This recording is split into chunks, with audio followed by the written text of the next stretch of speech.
ఈరోజు ఈ మహానాడు పండుగ కార్యక్రమానికి మన అందరి అభిమాన నాయకుడు ఆంధ్రప్రదేశ్ రాష్ట్రానికి దశ దిక్సూచి అయినటువంటి ఆంధ్ర రాష్ట్ర ముఖ్యమంత్రి వర్యులు నారా చంద్రబాబు నాయుడు గారికి, అలాగే యువతని ముందుండి నడిపిస్తూ యువగలం పాదయాత్రతో రాష్ట్రంలో ఒక ప్రపంచం సృష్టించినటువంటి మన జాతీయ తెలుగుదేశం పార్టీ ప్రధాన కార్యదర్శి నారా లోకేష్ బాబు గారికి, అలాగే మా సాలూరు నియోజకవర్గంలో ఎన్నో ఒడిదుడుకులు ఎదుర్కొని 3 పర్యాయాలు ఎమ్మెల్యేగా ఓడిపోయిన తెలుగుదేశం పార్టీయే ప్రాణమని, తెలుగుదేశం పార్టీ నాయకులే ప్రాణమని, తెలుగుదేశం పార్టీ కార్యకర్తలే ప్రాణమని భావించి పార్టీని ముందుకు నడిపించి ఈరోజు గౌరవ ముఖ్యమంత్రి వర్యుల వారి ఆశీస్సులతో ఆంధ్రప్రదేశ్ రాష్ట్ర స్త్రీ శిశు సంక్షేమ మరియు గిరిజన సంక్షేమ శాఖ మంత్రులుగా ప్రమాణ స్వీకారం చేసి రాష్ట్రానికి రాష్ట్ర ప్రజలకి సేవ చేస్తున్నటువంటి శ్రీమతి గుమ్మడి సంజయ్ గారికి కూడా ఈ మహానాడు వేదిక మీద నుంచి శిరస్సు వంచి పాదాభివందనం చేస్తూ ఉన్నాను.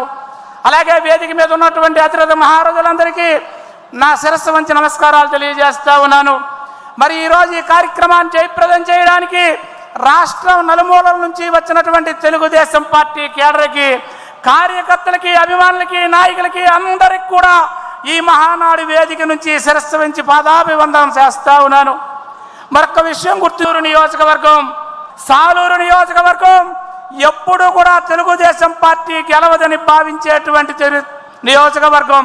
అలాంటి నియోజకవర్గంలో గిరిజనులు ఎక్కువ ఉన్నటువంటి నియోజకవర్గంలో, షెడ్యూల్ క్యాస్ట్ ఎక్కువ ఉన్నటువంటి నియోజకవర్గంలో ఏదైతే మన పార్టీ సంస్థాగతంగా ఏదైతే క్లస్టర్ ఇన్ఛార్జీలు, ఏదైతే యూనిట్ ఇన్ఛార్జీలు, ఏదైతే బూత్ ఇన్ఛార్జీలు ఉన్నారో ఆ వ్యవస్థని పటిష్టం చేసుకుని ఆ వ్యవస్థ ద్వారా మండల తెలుగుదేశం పార్టీ అధ్యక్షుడైనటువంటి నాకు మా ఎమ్మెల్యేగా మొన్న పోటీ చేసి భారీ మెజార్టీతో గెలిపించినటువంటి శ్రీమతి గుమ్మడి సంజయ్ గారు అనేక రకాలుగా సూచనలు సలహాలు చేస్తూ మా గిరిజన నియోజకవర్గంలో ఎన్నడూ లేని 13,000 పైచలకు మెజార్టీతో గెలుపొందామంటే అది మన సంస్థాగతంగా మనకున్నటువంటి కేరళ తాలూకా ఉత్సాహం అనేటువంటిది ఈ సభాముఖంగా మీకు అందరికీ తెలియజేసుకోక తప్పదు.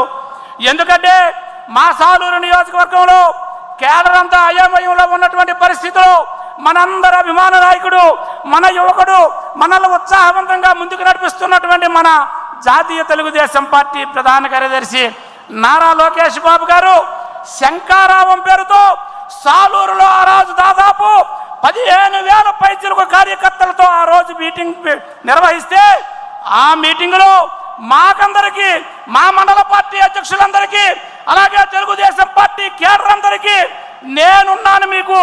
ఎందుకంటే గత 5 సంవత్సరాల్లో వైసీపీ ప్రభుత్వం ఈ రాష్ట్రాన్ని పట్టి పీడిస్తున్నటువంటి జగన్ రెడ్డి ప్రభుత్వం అదే మా సాలూరు నియోజకవర్గంలో ఉప ముఖ్యమంత్రిగా బాధ్యతలు చేపట్టి సాలూరు నియోజకవర్గాన్ని సర్వనాశనం చేసినటువంటి రాజేందర్ ఉన్నటువంటి నియోజకవర్గంలో తెలుగుదేశం పార్టీకి నేను అండదండగా ఉంటాను.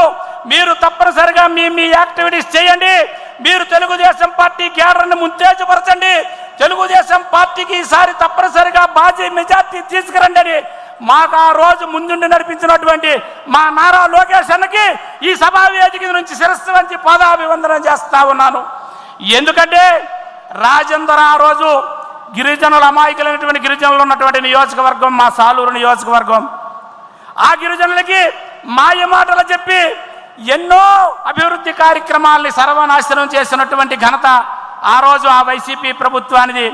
ఎందుకంటే 2014 నుంచి 2019 వరకు అధికారంలో ఉన్నటువంటి మన తెలుగుదేశం పార్టీ ఈ రాష్ట్రాన్ని అభివృద్ధి పథంలో నడిపించినటువంటి మన ముఖ్యమంత్రి నారా చంద్రబాబు నాయుడు గారు ఉన్నటువంటి ఈ రాష్ట్రంలో ఆ రోజు మా సాలూరు నియోజకవర్గాన్ని విషయానికి వస్తే మాకున్నటువంటి ఏకైక వనరు గిరిజనులకి ఐటీడీఏ. గిరిజనులకి దాదాపు 25 నుంచి 30 స్కీములు ఆ రోజు నిర్వీర్యం చేసి గిరిజనులను ఆ రోజు పూర్తిగా భూస్థాపితం చేసినటువంటి చరిత్ర కలిగినటువంటి దగాకోరు వైసీపీ ప్రభుత్వం. అదే విషయాన్ని మేము మా నాయకురాలు సంజయ్ గారి ద్వారా 4 మండలాల్లో పట్టణంలో మేము ఏ రోజైతే ఆ రోజు ఆ వైసీపీ ప్రభుత్వం చేసినటువంటి దగాకోరు కార్యక్రమాలు, ప్రజలకు అందుబాటులో లేని కార్యక్రమాలు అన్ని ప్రజలకు వివరించడం జరిగింది. బూత్ స్థాయిలో బూత్ ఏజెంట్లని ఆ రోజు ఉత్తేజపరిచాం.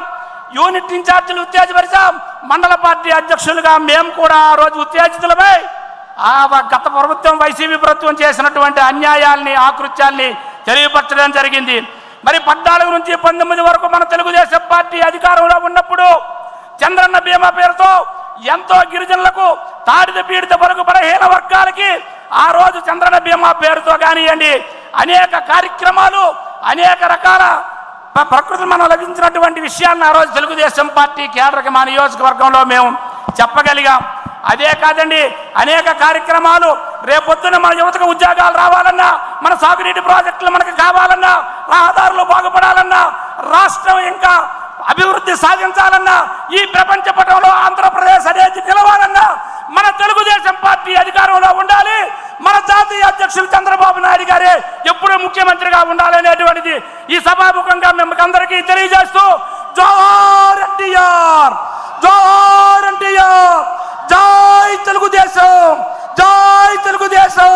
చంద్రబాబు నాయుడు గారి నాయకత్వం, చంద్రబాబు నాయుడు గారి నాయకత్వం, అన్న లోకేష్ అన్న నాయకత్వం, అన్న లోకేష్ అన్న నాయకత్వం. జై తెలుగుదేశం. వేణుగోపాల్.